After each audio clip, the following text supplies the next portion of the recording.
Chào mừng mọi người đã đến với kênh của mình, kênh chia sẻ về ẩm thực, những món ăn ngon với cách làm đơn giản không cầu kỳ mà lại rất hiệu quả và chất lượng. Ở video này mình chia sẻ với mọi người cách làm món thịt kho tiêu, một món ăn rất ngon và hào cơm. Nguyên liệu để thực hiện món này ở đây mình có nửa ký thịt ba rọi và mình đã cắt miếng con chì vuông vừa vặn như thế này. Nếu mà mọi người không ăn được nhiều mỡ thì mình sử dụng thịt nạc vai hoặc là phần thịt đùi mềm cũng được nhé. Tiếp theo là 20g hành lá, thì cái lá hành và gốc hành mình để riêng, 50g hành tím băm, một ít tiêu sò đập dập và tiêu xay.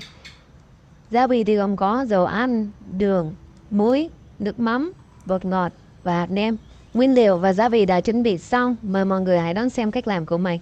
Bước đầu tiên là mình sẽ tẩm ướp gia vị vào trong thịt ba rọi. Mình sẽ cho một nửa số hành tím băm và gốc hành trắng vào để cho thịt ba rọi được thơm.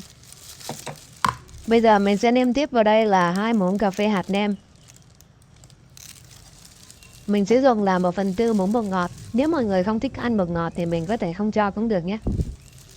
Tiếp theo thì mình sẽ nêm vào đây là gần 1/2 muỗng cà phê muối. Và để lấy độ ngọt thì mình sẽ nêm tiếp vào đây là 2 muỗng cà phê đường.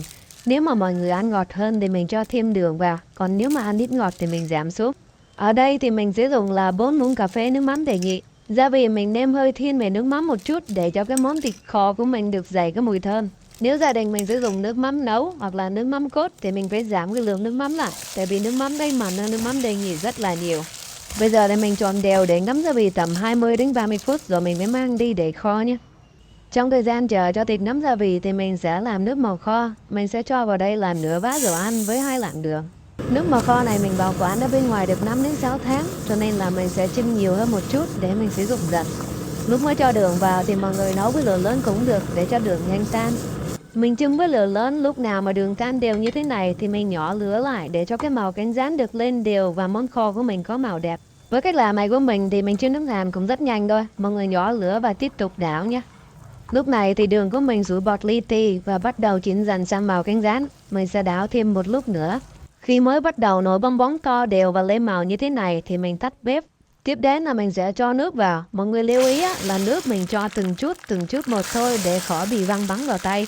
Tại vì nhiệt độ ở trong nồi lúc này đang rất là nóng. Khi mình cho nước vào thì mình phải nhấc tay ra ngay lập tức. Với 2 lạng đường thì mình sử dụng 50ml nước thì nước màu kho của mình có màu sắc và độ sánh vừa đẹp. Cho nước vào xong thì mình bật bếp nấu cho sôi lại một lúc để cho nước màu kho được đều và khi nguội nó không bị đông cứng. Sôi đều như thế này thì nước màu kho của mình cũng đã được rồi nhé. Mình tắt bếp. Nước màu kho thì mọi người mua ở ngoài cửa hàng tạp hóa vẫn có, nhưng màu nó đậm hơn, nó sẽ không thơm và đẹp bằng cái nước màu kho mình tự làm. Làm nước màu kho xong, bây giờ mình chuyển qua bước tiếp theo là đi xào thịt.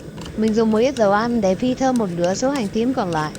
Mình phi đến lúc nào mà hành tím vàng và thơm như thế này thì mình cho thịt vào nhé để mình xào.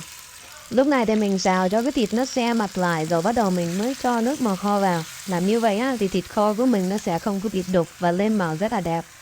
Sau một lúc thì bây giờ mặt thịt của mình nó cũng đã se lại như thế này. Thì mình cho vào đây cỡ 1,5 muỗng cà phê nước màu nhé.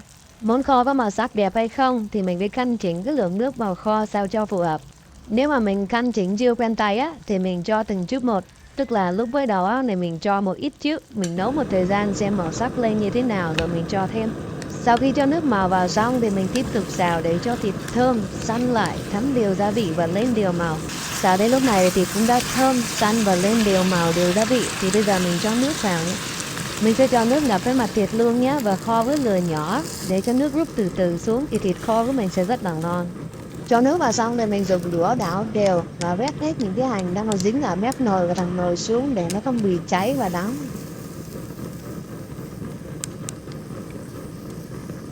Lúc này nước cũng đã sôi và có những cái bọt trắng nổi lên như thế này thì mình phải vớt bỏ hết những cái bọt trắng đây nhé.